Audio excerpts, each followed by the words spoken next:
Ó Pai, pela Tua Palavra, te pedimos, ó Senhor, que essas leituras, ó Senhor Deus, nesse momento de Assembleia Solene, possam ficar em nossa mente, possam trazer a nós, ó Senhor Deus, a Tua Palavra, Pai, confirmando, Senhor Deus, instruindo, Senhor, consolando a cada um de nós. Que a Tua Palavra seja suficiente a nós, que possamos viver por meio dela. E nesse momento agora, Senhor, queremos pedir, Pai, que o Senhor fale ao nosso coração através da Tua Palavra, Pai. Que o Senhor esteja, Senhor, consolando, Senhor Deus, nos instruindo, Pai. E que o Senhor esteja, Pai, com tudo isso, Pai, nos sustentando nesse mundo, Pai. Diante do pecado, das injustiças, ó Pai, da corrupção que está no mundo e que também habita em nós, ó Pai, na nossa natureza carnal. Possamos, ó Pai, através da Tua Palavra, daquilo que temos aprendido, mortificá-la, Senhor Deus, calando cada dia mais o velho homem, Pai, e deixando, Senhor Deus, que o novo homem em Cristo Jesus, ó Senhor Deus, esteja pulsante em nossas vidas. Tem misericórdia de nós, ó Pai. Nos dá essa graça, Senhor Deus, nos auxilia cada dia mais a nossa vida, Pai, firmando, Senhor, os nossos pés, a Tua Palavra em Cristo Jesus. É o que nós pedimos, em nome de Jesus. Amém. Queridos, vamos abrir a Palavra do Senhor em Provérbios, capítulo 11, versos 18 e 19.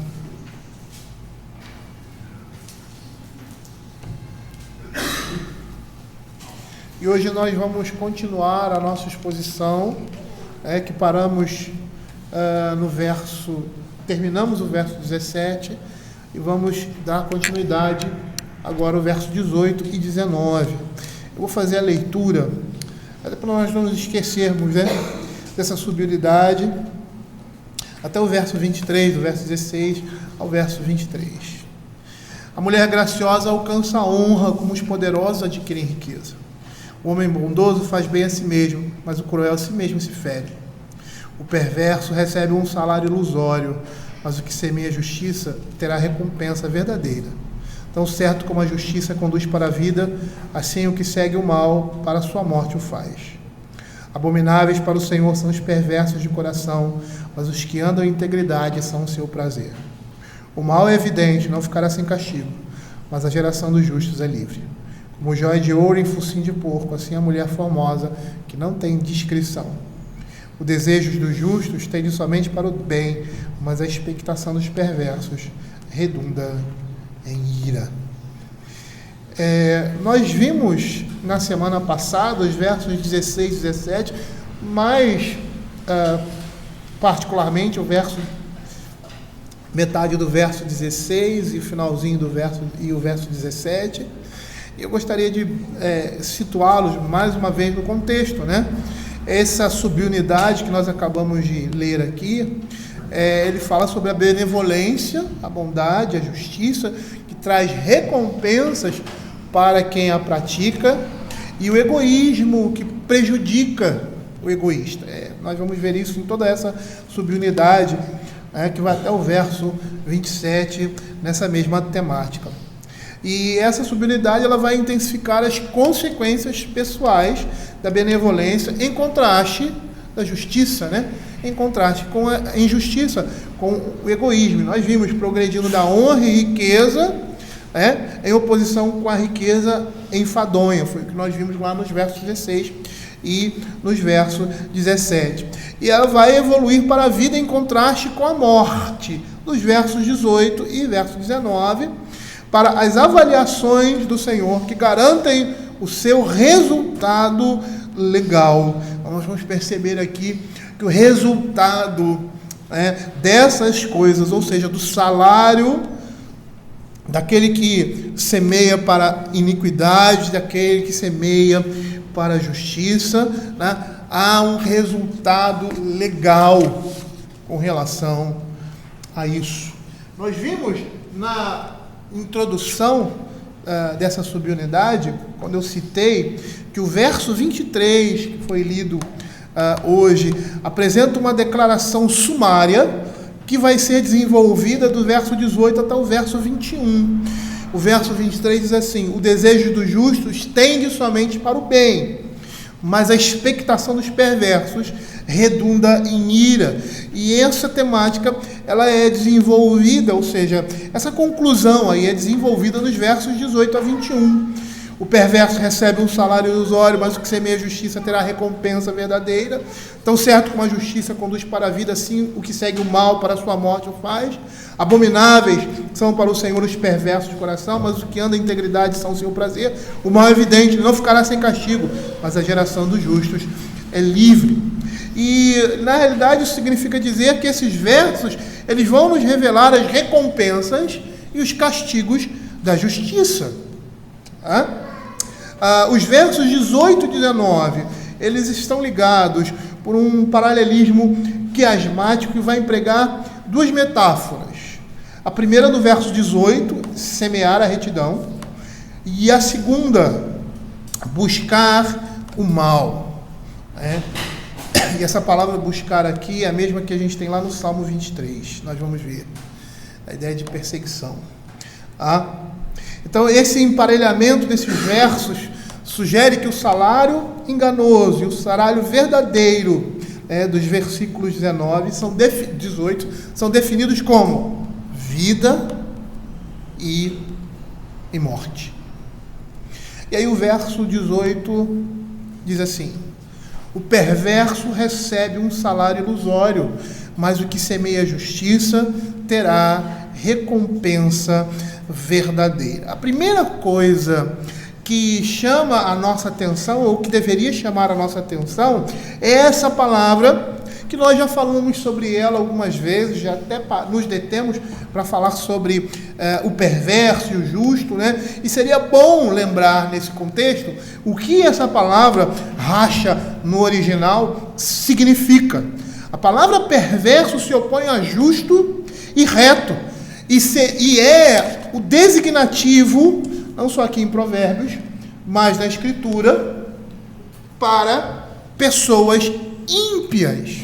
Quando essa palavra é colocada em contraste com o justo, ela vai denotar um comportamento negativo de pensamentos, palavras e ações demais, um comportamento contrário não somente ao caráter de Deus, mas também hostil à comunidade, à sociedade, e que ao mesmo tempo vai revelar uma falta de harmonia e agitação existentes no homem interior.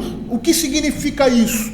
Significa que essa palavra mostra a característica inerente daqueles que estão distantes de Deus, da inimizade que se manifesta por meio das suas vidas. E essa inimizade, e essa palavra recebe essa carga, tá? Ela é hostil, ela é prejudicial, ela é danosa, ela é destruidora com relação à sociedade. E também mostra, como ele usa aqui essa agitação existente no homem interior. É interessante que a agitação existente no homem interior, que é transformado pela graça de Deus, fazendo um paralelo aqui, é a luta contra o pecado. Aquilo que Paulo mostra ali no capítulo 7. É isso que agita o íntimo de um homem que foi transformado pela graça de Deus, ou seja, a aversão, a luta contra o pecado, o desejo de fazer a vontade do Senhor, o desejo de lutar e vencer diariamente a sua carnalidade, mortificar o homem, o velho homem.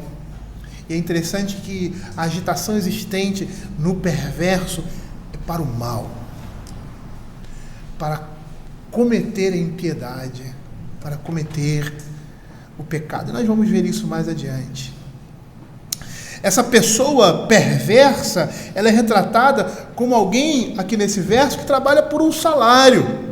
É interessante porque a palavra salário aqui, ela tem um sentido de uma recompensa, advinda de um trabalho árduo.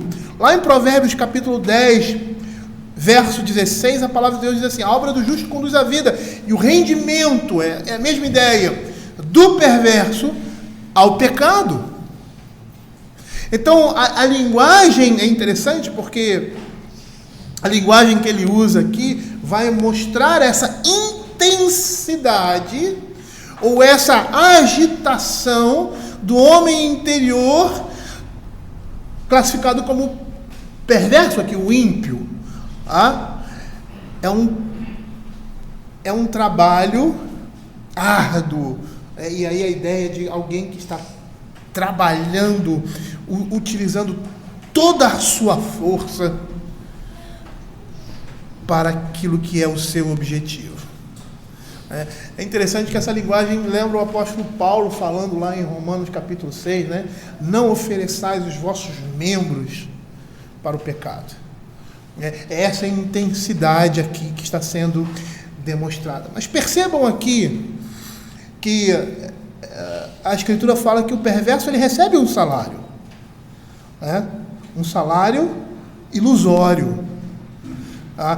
Ele classifica, e é interessante porque eu não tinha percebido isso até esse momento, da forma como eu estou percebendo aqui, mas que no decorrer da exposição isso já estava previsto. Percebam que a Escritura diz que ele recebe um salário, ele recebe uma recompensa. Só que essa recompensa é classificada como enganosa, ilusória,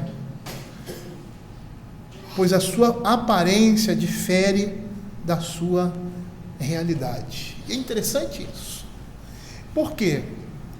Porque nessa expressão você vê que o pecado, ele traz o prazer. Ele traz a recompensa daquilo que o intento do seu coração quer. Eu gosto muito de citar, fazer um paralelo com isso, como eu já fiz aqui várias vezes, com o prazer que o pecado dá, fazendo um paralelo.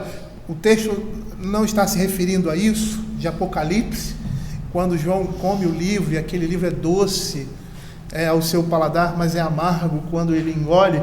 E por quê? Porque ele está falando ali da graça, da misericórdia e do juízo de Deus, e que viria ali nos capítulos subsequentes no livro de Apocalipse.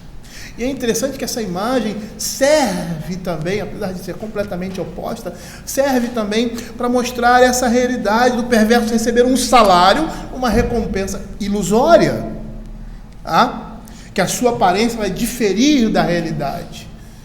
Que todas as vezes que pecamos, aquilo inicialmente nos dá prazer.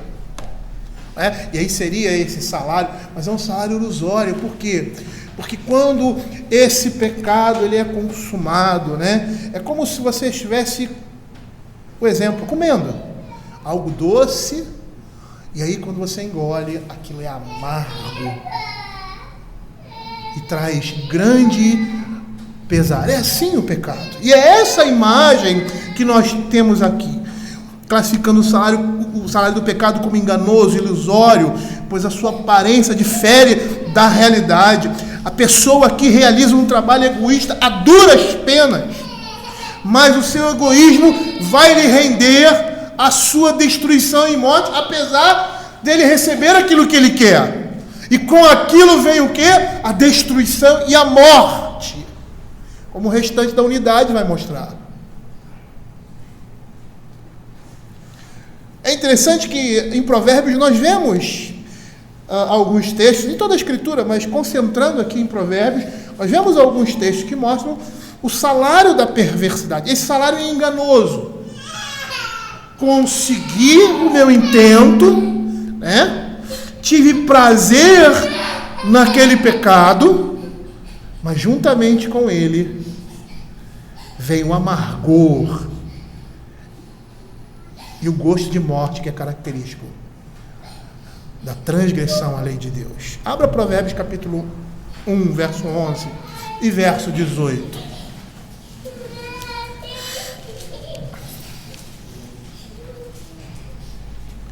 Diz assim: se disserem, vem conosco. Aqueles que nos acompanham desde o início lembram desse texto, né?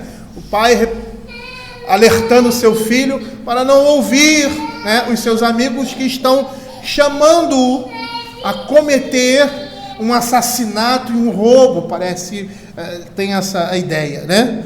Se disserem, vem, embosquemo-nos para derramar sangue, espreitemos ainda que sem motivos inocentes. Ele relata aí, vai falando mais sobre isso. Aí lá no verso 18 ele diz: estes se emboscam contra o seu próprio sangue e a sua própria vida espreitam, falando das consequências daqueles que atinam contra o bem do próximo. Tem o objetivo de lesar esse próximo, de roubá-lo, de enganá-lo, e que eles vão ter, ele diz, tenhamos todos uma só bolsa, eles vão ter aquilo que eles querem, porque eles roubaram, eles trouxeram aflição sobre aquele próximo, mas junto com isso, e aí a ideia do salário ilusório, eles receberam, mas vão receber juntamente com isso o quê? A morte. Estes se emboscam contra o seu próprio sangue e a sua própria vida espreitam. Abre o capítulo 10, verso 2 e o verso 25. Nós vamos ver também, mais uma vez aqui no livro de Provérbios, mostrando esse salário da perversidade, a realidade dele. Os tesouros da impiedade nada aproveita, mas a justiça livra da morte. A ideia implícita que os tesouros da impiedade levam o quê? A morte. Verso 25, como passa a tempestade, assim desaparece o perverso, mas o justo tem um perpétuo fundamento. E no contexto em que esse verso está inserido, mostra o quê? O juízo de Deus. E parece aqui que está se referindo ao juízo final. Abra em Romanos capítulo 6, verso 21.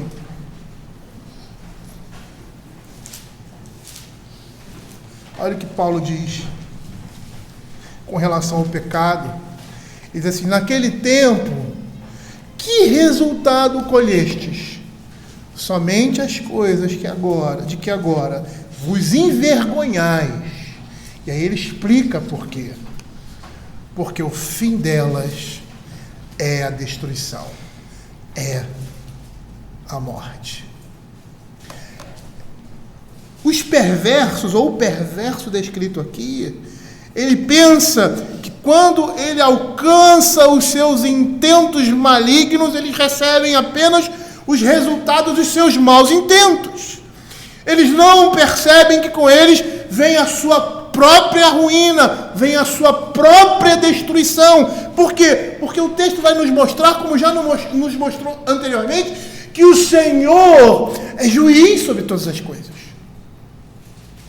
Aqui nesse mundo, aos nossos olhos pode estar havendo um caos, onde a justiça não impera, como nós vemos ali no povo de Israel, ali em Oséias. Arrombamentos, destruições, estupro, mortes. Deus está reinando. E por mais que esses homens achem que estão vivendo debaixo de um caos, controlando, ou seja, esse caos conforme os seus intentos, e muitos deles acham, como diz ali o salmista, que não há Deus. Deus está assentado sobre todo, governando todas as coisas e trazendo a sua justiça, agindo, trazendo juízo e justiça sobre esses homens. É interessante que às vezes a gente vê determinadas coisas da Escritura, mas a gente não liga isso. E o texto de Provérbios vai nos dizer que Deus traz a sua justiça nesse mundo sobre o pecado. Todo pecado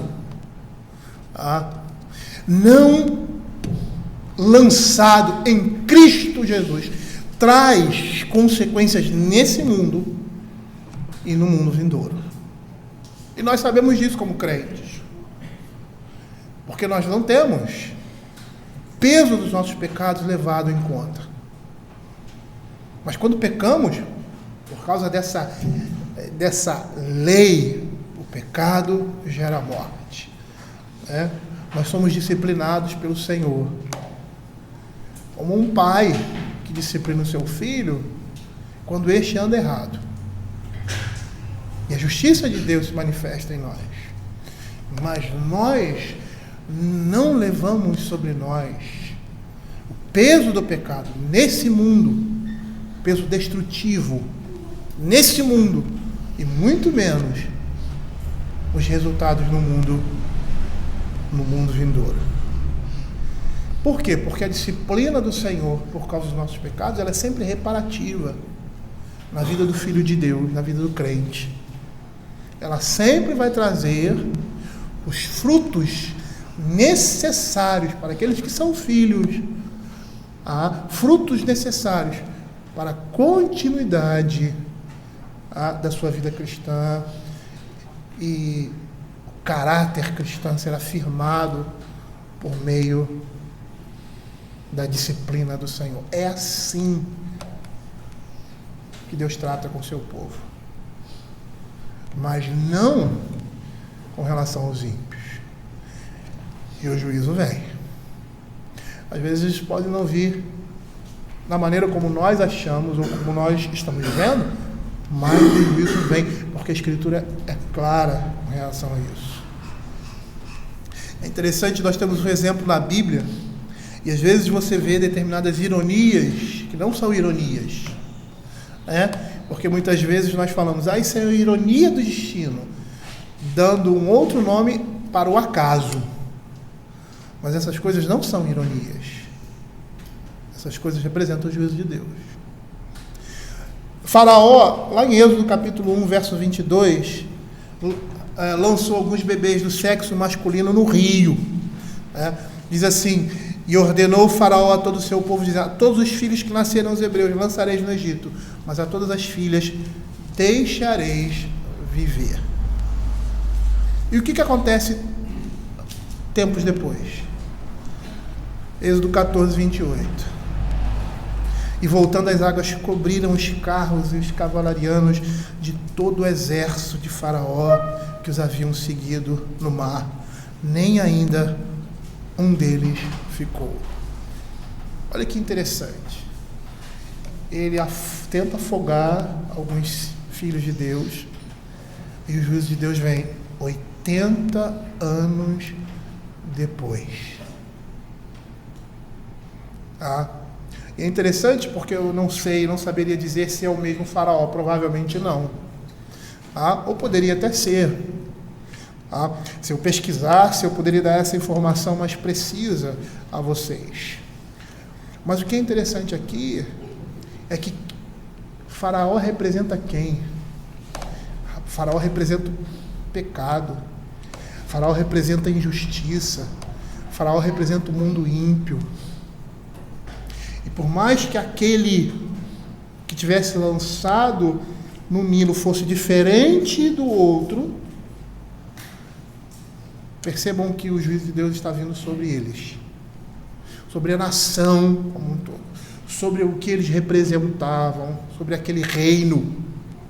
Por quê? Porque eles se levantaram contra o reino de Deus. O Senhor traz justiça sobre o seu povo. Matthew Henry diz o seguinte a respeito disso: os pecadores se enganam fatalmente. O ímpio realiza uma obra enganosa e edifica para si mesmo uma casa sobre areia, que o enganará quando vier a tempestade, e promete a si mesmo, por este pecado, aquilo que nunca ele ganhará. Na verdade, esta obra corta a sua garganta quando sorri para ele. E é interessante, porque a ideia aqui que Matthew está dizendo, que o mesmo o pecado que traz o prazer, na realidade ele está cortando a garganta dessa pessoa.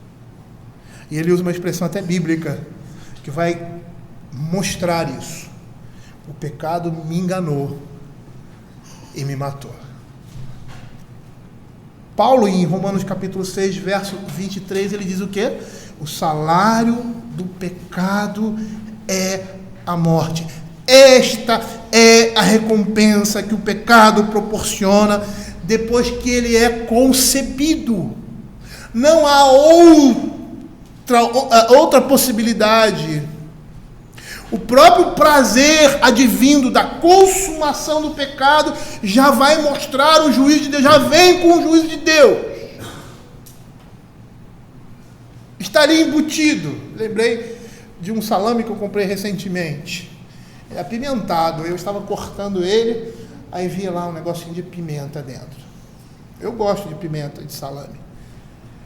Mas quem não gosta, pensa que é um salame comum, vai cortar, em cada fatia pequenininha assim, tinha um negocinho de pimenta. Vai cortar, vai colocar na boca, vai sentir o gosto do salame. Mas a pimenta vem junto.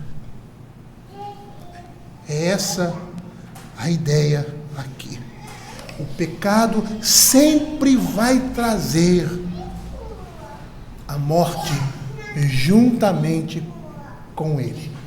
Olha o que Tiago, capítulo 1, verso 14 e 15 nos diz. Ao contrário, cada um é tentado pela sua própria cobiça, quando esta o atrai e o seduz. Então a cobiça, depois de haver concebido, dá a luz ao pecado, e o pecado, uma vez consumado, e a consumação aí do pecado seria, no contexto aqui, né, de Provérbios 11, 18, seria o seu salário. Eu consumi o pecado.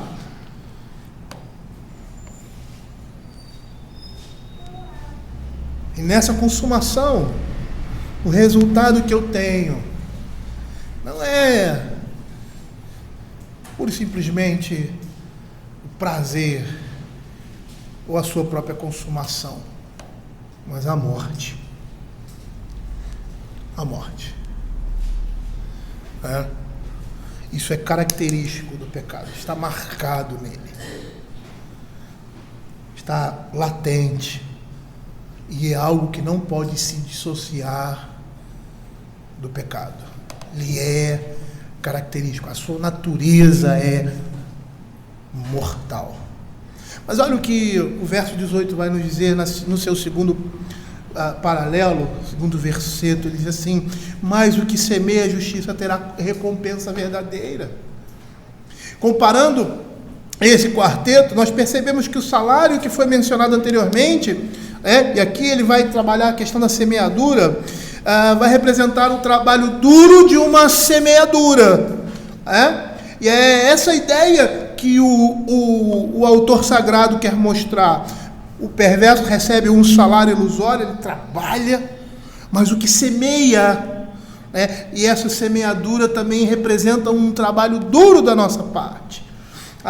Mas o que semeia a justiça terá recompensa verdadeira. Aqui nós estamos vendo o autor sagrado mostrando que a justiça é algo que se planta, que se espalha e que se dá frutos. E isso dá trabalho. Por mais que a ideia central aqui seja chamar a atenção do ouvinte para a questão da semeadura, do plantio, nós sabemos que o que está por trás também da ideia de algo que se trabalha, da mesma forma que ele vai trabalhar insistentemente pelo pecado, o crente, o justo, vai trabalhar insistentemente pela justiça.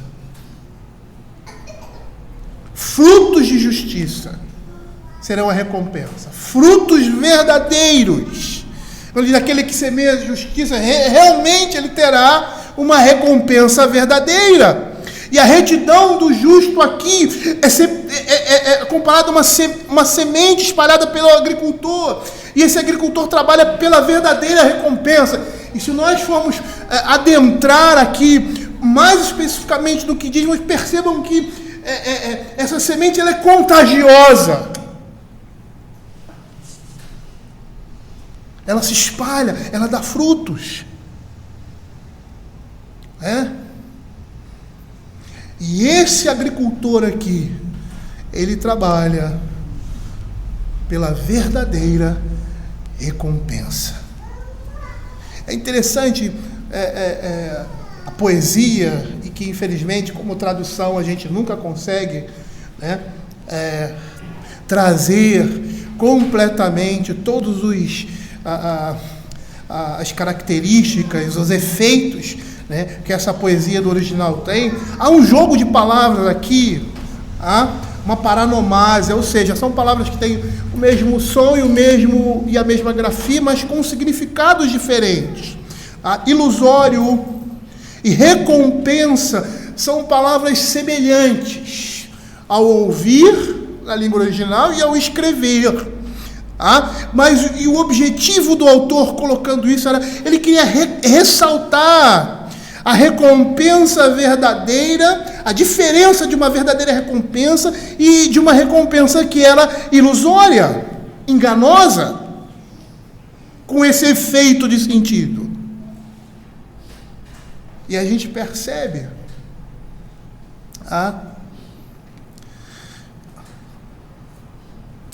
que a consumação do pecado nos dá essa falsa impressão, e essa é a ideia aqui.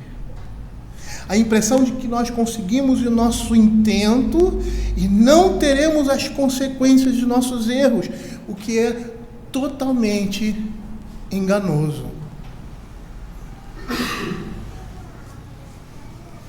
É interessante porque, ao fazer esse contraste, a Escritura quer deixar latente na nossa mente que, por mais que o pecado possa ser consumado, e aparentemente, para aquele que o consumou, haja uma compensação, a Escritura está dizendo que essa compensação não vale a pena. Não vale a pena. Não vale a pena pecar. Não vale a pena. Porque ela traz a semente da destruição. Ela já é isso. Ela representa isso.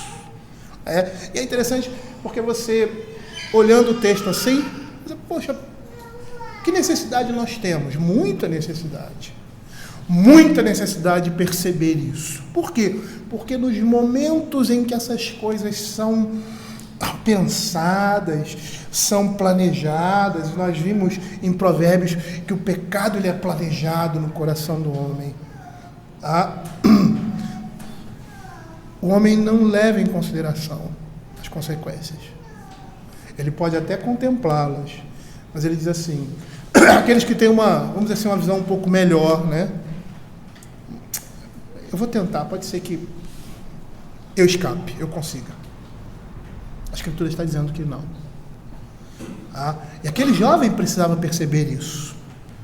Porque nós fazemos escolhas constantemente na nossa vida. Salomão, falando para o seu filho, ele, nesse momento do início da sua vida, agora desprendido do seu pai, provavelmente ele era um homem recém-casado, acabou de sair ali da ingerência total, né, da família, agora começa a viver uma vida independente, autônoma,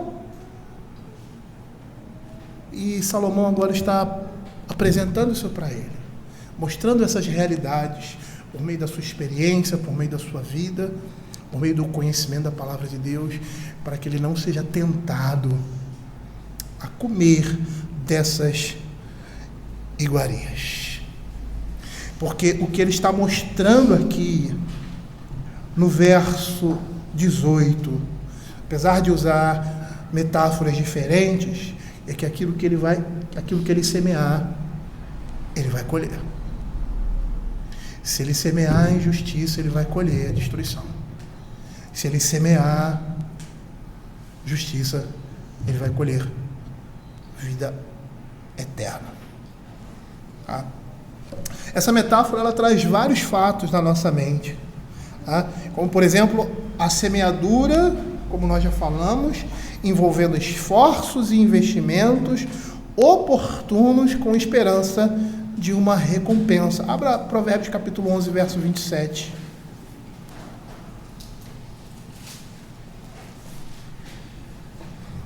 A Escritura está dizendo que o justo, quando praticar a justiça, ele deve esperar da mão de Deus a recompensa. Essa é a ideia. É engraçado, né?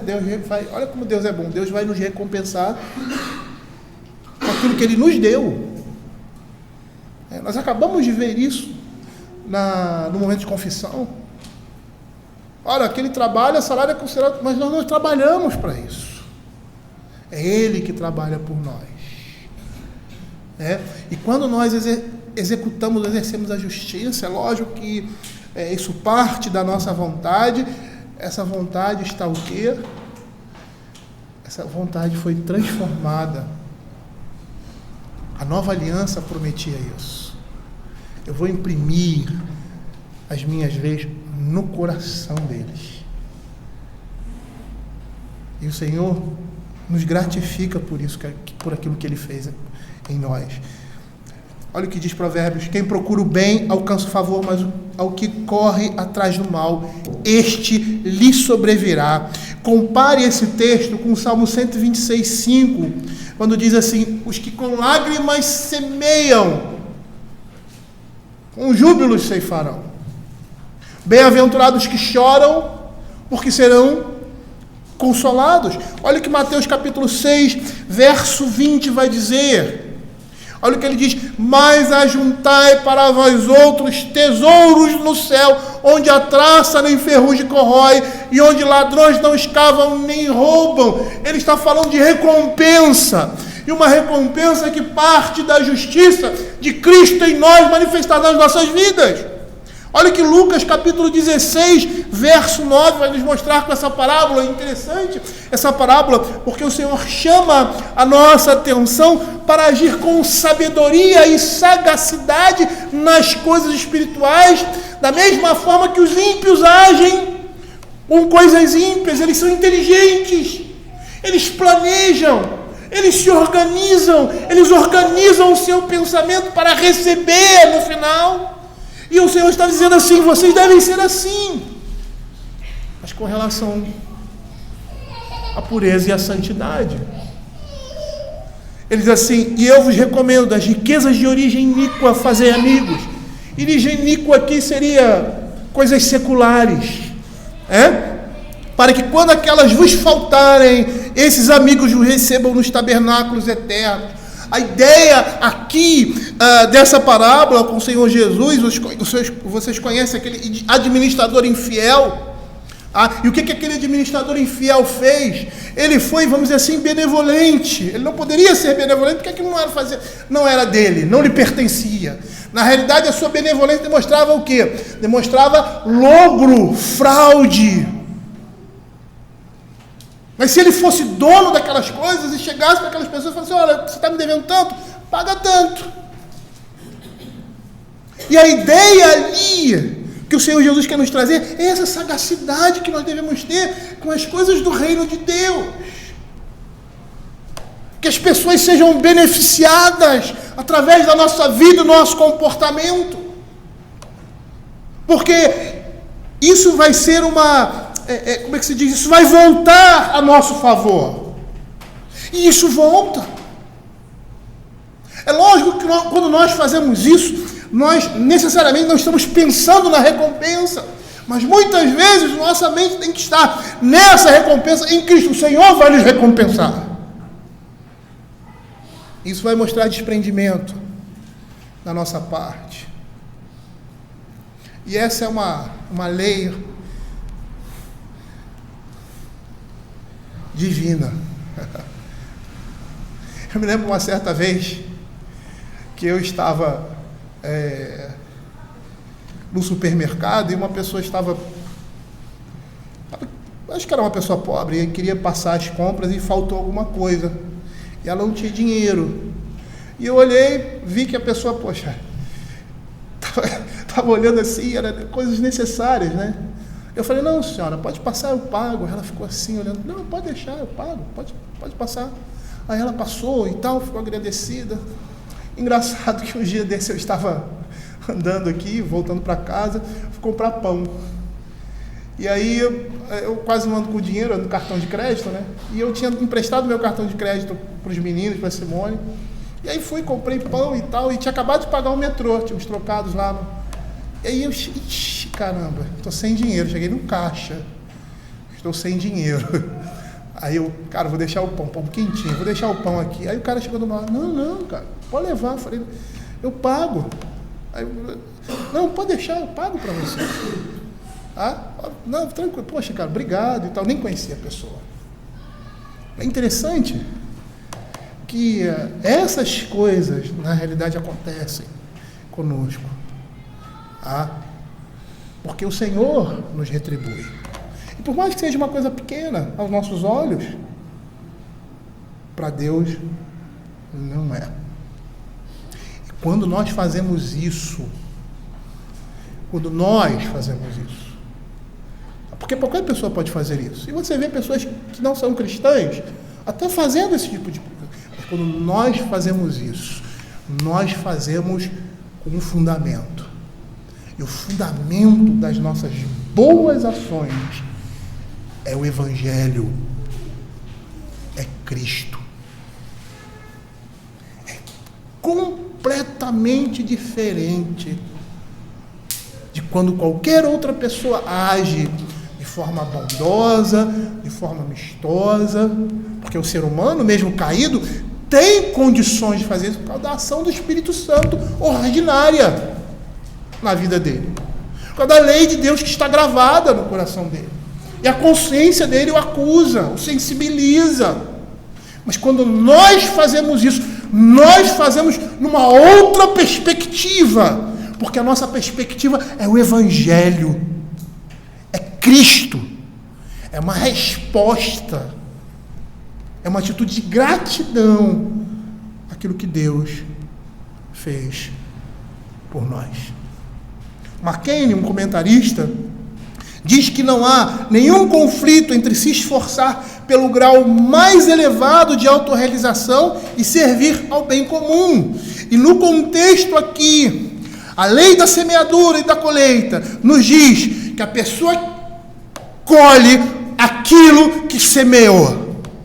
Nós temos até esse ditado no mundo aí, mas isso é bíblico. O que semeia retidão colhe o fruto da bondade para si mesmo. O que semeia injustiça vai colher destruição. E a Escritura está todo o tempo, constantemente, falando sobre isso. Abra Oséias capítulo 10, verso 12. Olha o que a palavra de Deus vai dizer.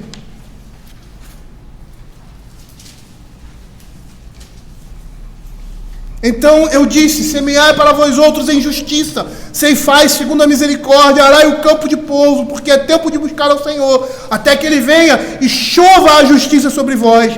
Jó capítulo 4, verso 8, eu vou ser um pouco mais rápido. Segundo eu tenho visto, os que lavram a iniquidade e semeiam o mal, isso mesmo eles cegam. Provérbios capítulo 22, verso 8, diz assim, o que semeia injustiça cegará males, e a vara da sua indignação falhará. 2 Coríntios capítulo 9, verso 6, isto afirma, aquele que semeia pouco, pouco também ceifará, e o que semeia com fartura, com abundância ceifará. E Gálatas capítulo 6, 7, não vos enganeis, de Deus não se zomba, pois aquilo que o homem semear, isso também ceifará. Na verdade, o que a Escritura está dizendo, que semeia justiça, vai colher justiça. A Escritura vai dizer que ele vai colher 100 vezes mais. Mateus capítulo 19, verso 29. E exercer justiça na Escritura é praticar a bondade, a verdade, e viver uma vida de santidade. O contexto aqui era o chamamento dos discípulos. E os discípulos foram chamados para seguir ao Senhor e tiveram que deixar as suas posses, as suas coisas, por causa do Evangelho. E aí, diante de uma situação em que o homem rejeita o reino de Deus por causa de riquezas, o Senhor diz para eles assim: e todos os que por minha causa deixarem casa, irmãos, irmãs, pai, mãe, filhos ou terra receberão 100 vezes mais, e também a vida eterna. Esses homens eram os homens mais ricos da terra.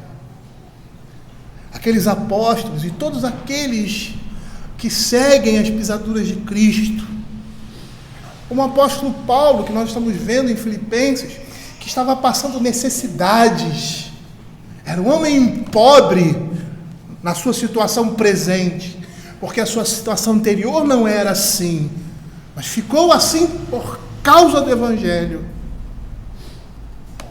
E Paulo diz: eu sei estar em toda e qualquer situação, já passei por todas elas, porque o Senhor me fortalece. A imagem aqui de espalhar sementes que esse verso vai evocar, lembra esse conceito de realizar muitos atos de bondade por toda parte. E o semeador, ele vai depender de Deus, que vai prover misteriosamente o crescimento. E é interessante que nessa metáfora nós devemos observar que a distância temporal entre a semeadura e a colheita vai sugerir que o quê? Que o reto, ele tem que esperar a sua recompensa. Ele tem que ser paciente nesse sentido. Olha o que Tiago, capítulo 5, verso 7 a 8, vai dizer.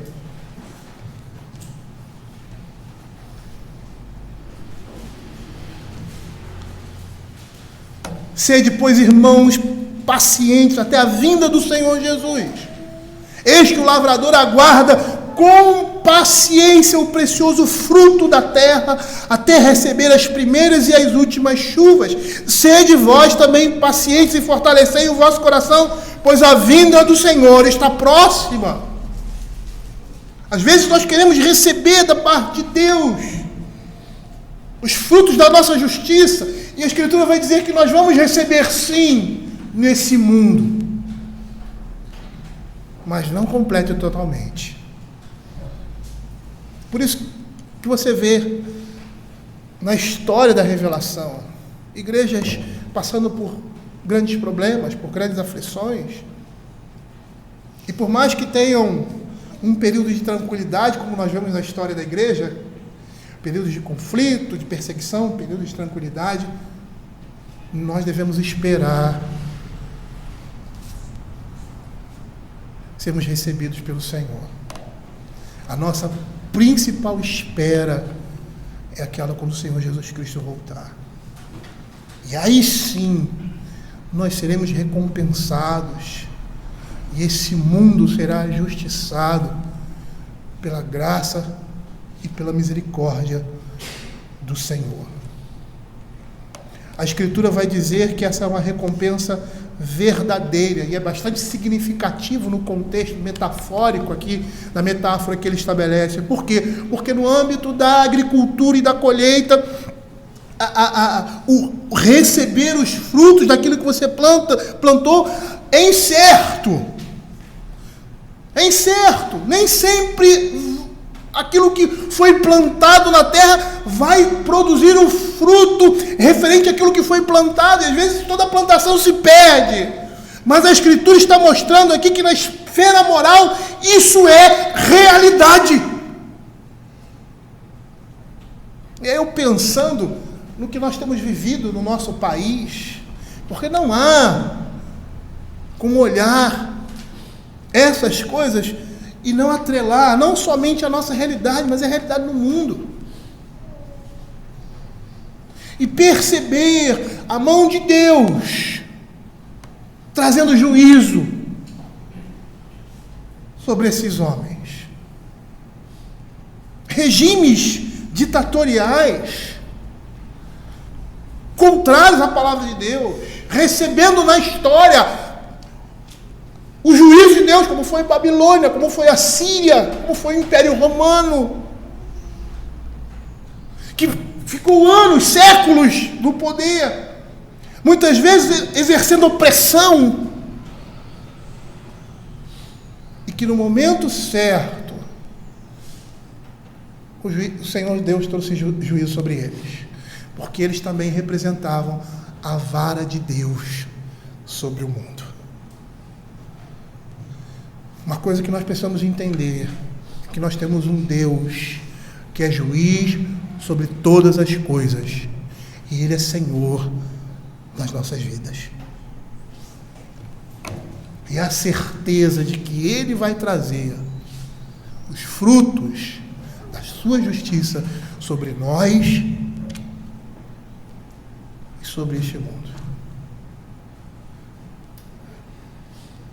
Abra Salmo capítulo 19, verso 11. Olha o que ele diz. A Escritura vai nos dar essa certeza.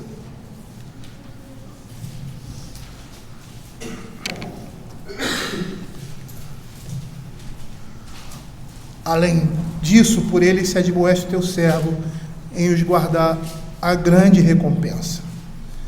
Abra o Salmo 37, versos de 3 a 6. Confia no Senhor e faz o bem, habita na terra e alimenta-te da verdade. Agrade do Senhor, e Ele satisfará os desejos do teu coração. Entrega o teu caminho ao Senhor, confia nele, e o mais Ele fará. Fará sobressair a tua justiça como a luz, e o teu direito como o sol ao meio-dia. Isaías capítulo 32, versos 17 e 18. O efeito da justiça será paz, e o fruto da justiça repouso e segurança para sempre. O meu povo habitará em moradas de paz, em moradas bem seguras e em lugares quietos e tranquilos. E Apocalipse capítulo 22, verso 12. Eis que venho sem demora, e comigo está o perdão que tenho para retribuir a cada um segundo as suas obras.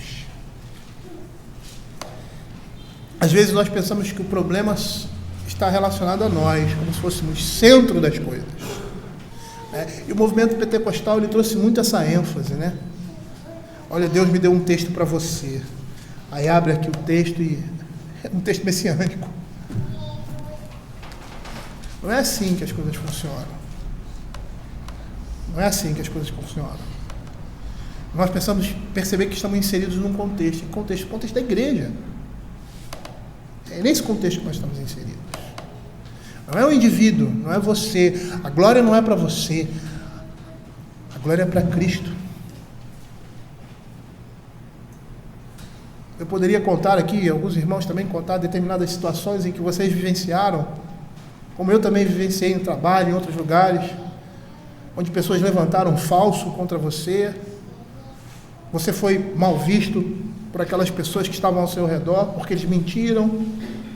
E num determinado momento, como aconteceu comigo na vida militar, e num determinado momento, aquela pessoa reconheceu que o que disseram de mim não era realidade.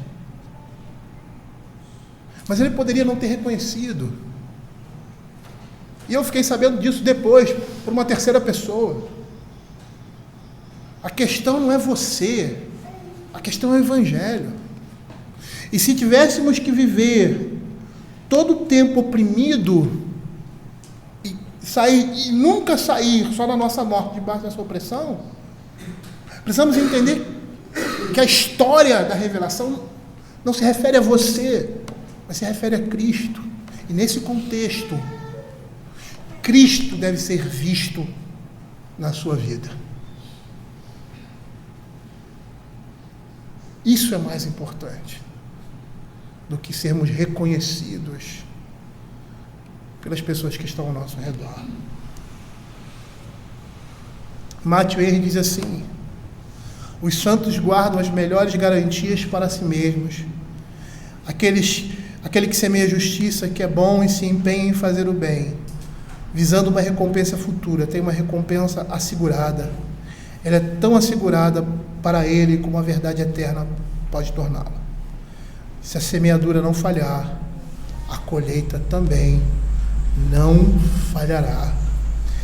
E aí ele cita Gálatas capítulo 6, verso 8. Porque o que semeia para a sua própria carne colherá corrupção, mas o que semeia para o Espírito, do Espírito colherá vida eterna. Eu gostaria de parar aqui e chamar a atenção da igreja para as coisas que estão sendo ditas aqui.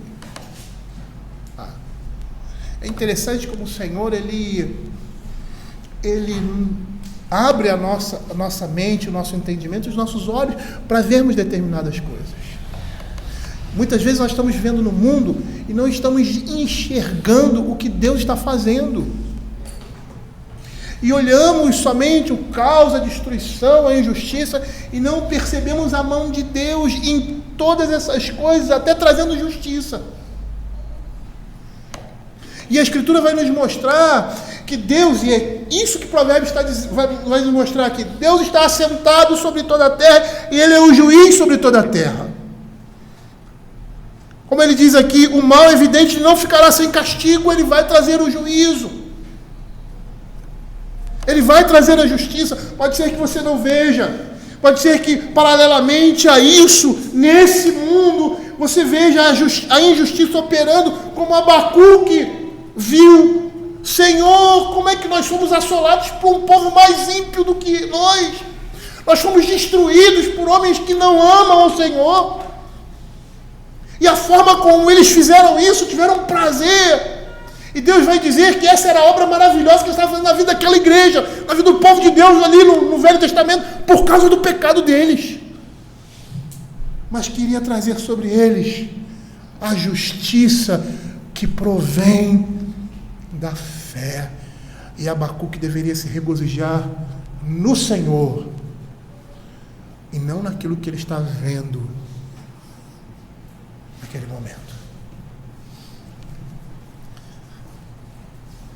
A paternidade é um atributo divino, não é um atributo humano. E quando você exerce essa paternidade na vida dos seus filhos, você está apresentando a imagem de Deus, do Criador. Por isso fomos criados à imagem dele. E se nós que somos pais, como disse o Senhor Jesus, sabemos dar boas dádivas aos nossos filhos, quanto mais Deus.